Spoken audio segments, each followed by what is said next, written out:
Just elected leaders are pushing for compensation for hundreds of residents who have been exposed to radioactive waste.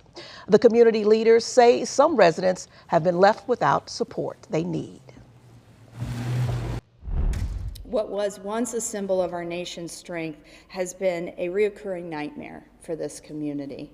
During a Sunday news conference, Congresswoman Nikki Brzezinski, Venice Mayor Tyrone Eccles, and local activists spoke out about the site of the former Dow Chemical Company to highlight the need for the area to receive compensation for health impacts related to decades-long radiation exposure.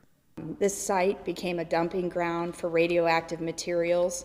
Dow's original plan for this facility called for all radioactive waste to be incinerated. However, the incineration couldn't keep up with the increased volume of waste being generated. Elected leaders say from the late 1950s to the early 1960s, the factory owned by Dow Chemical Company at the time processed uranium and thorium from the nation's nuclear weapons program. As a result, the site became a 1,400-acre dumping ground for radioactive materials.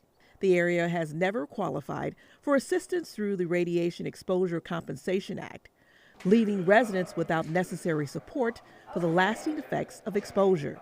However, the original law never included the surrounding communities, so-called downwinders, in our region of the country who have lived and suffered from the impacts of having radioactive facilities in their neighborhoods, just like here in Venice and neighboring Madison. Last session, Rep. Brzezinski led an effort to include Venice, Madison, and Granite City residents impacted by radiation exposure to be eligible for compensation, but the legislation was blocked. Rep. Brzezinski says she will continue to push for inclusion of the reauthorization in the upcoming legislative session. To those in this community who have suffered, we will not give up on you.